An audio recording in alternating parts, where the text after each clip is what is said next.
It is hot, so it's a big ticket item part of this weekend, isn't it? It's kind of like being 32 odd degrees out here. If you're from Melbourne, probably feels like about 320. So really difficult for the drivers in their cars, and how they manage it is quite clever also. But when we think about our car, right? So it's not like your road car. You don't have carpet in there insulating the inside and air conditioners. What you do have is 650 horsepower, big temperature coming into the cabin. You have brakes down here, 1,900 degrees coming up through the car. All your tyres are like 140 degrees centigrade outside on the track itself.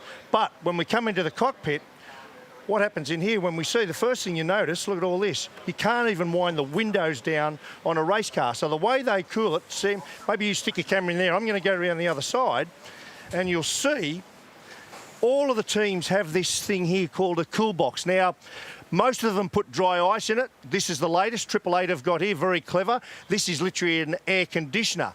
And what this does, plugs into a little vest here that goes into the driver, onto his chest to cool him down. I'm going to show you that in just a sec. But while we're in the cabin, I just want to show you, we've got tubes and pipes going everywhere, taking air in. You can see another one over here. That one's taking air, cooling his feet down because it's a big problem burning your feet on the pedals there. And if I come around the other side, just bear with me. I'm going to grab his race suit while I'm going. One of the issues you've got, there's Jamie's race suit. That's triple layer race suit, so that's heat. Then on top of that, he's got to wear flame-proof underwear. Then on top of that, there's the cool suit I was telling you about. So that plugs into that little device in there, right, which pumps cool fluid through those little veins, and that kind of helps keep his, or regulate his body temperature.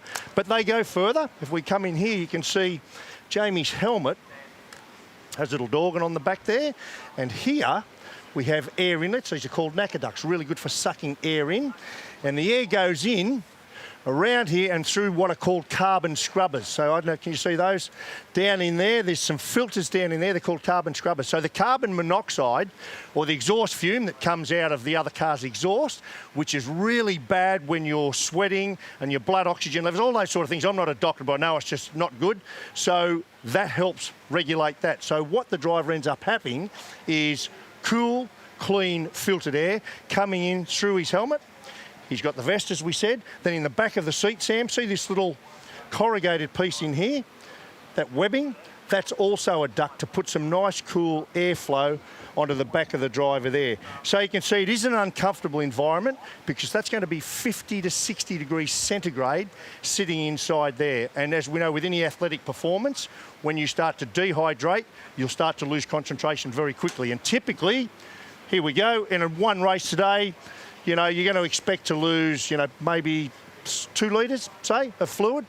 Jamie will replace that. See the drink bottle up there? I'll quickly show you this. He'll have in his car this one. So there's 2 litres of fluid, which is primarily salt tablets in there to put the salt back into your body that you're going to lose. So while you're sitting at home, having a beer, having a glass of cool cordial with ice in it, think of these guys. This is a tough, tough gig.